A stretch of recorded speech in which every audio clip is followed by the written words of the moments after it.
جناب آقای سعید رحمت. جوانی 35 ساله گیلانی، کارآفرین برتر کشور. رتبه کشوری در رشته شغلی خودمون بین 5 شرکت اول کشور هستیم.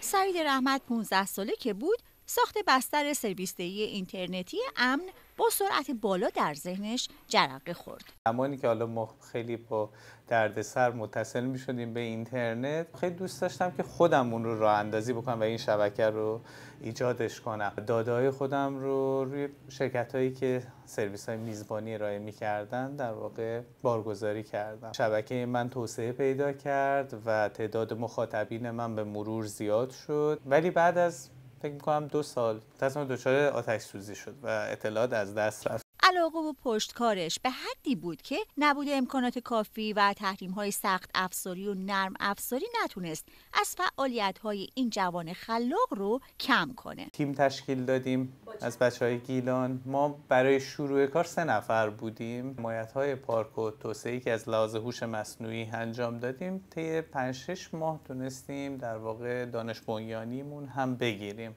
با گذر از همه سختی‌ها تونست شرکتش رو سال 90 کلید بزنه. در حال حاضر شرکت بیش از 42 نفر پرسنل بیمه شده داره و بیش از 1 میلیون مخاطب رو تا به امروز ما پشتیبانی کردیم. اما مهمترین برنامه‌ها برای رسیدن به قله‌های خود اتکایی و خودکفایی. خدمات میزبانی ابری، خدمات برنامه نویسی، خدمات راه اندازی وبسایت و ارائه نرم افزارهای امنیتی که جلوی حملات اینترنتی رو در واقع به صورت 24 ساعته میگیرن.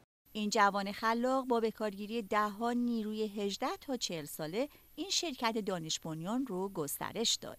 من خودم 5 ماه 6 ماه اینجا که کار کردم، بعد حالا اینجا الان استخدام شدم و به عنوان جوان‌ترین نیروی اینجا دارم کار میکنم. پشتیبان هاست اینجا جذب شدم. از همون سال اول هم که بیمه شدیم، بخش پشتیبانی هاستینگ رو به نیروهایی که ورود میکنن به سیستم آموزش میدم. استفاده از سخت افزارهای روز دنیا باعث شده که کاربرها بیش از پیش به ما اعتماد داشته باشن. فروشگاه‌های اینترنتی فعالیت داریم و کاری کردیم که خیلی راحت بتونن مردم عادی، فروشگاه‌های کوچیک از هوش مصنوعی در کارهاشون استفاده بکنن.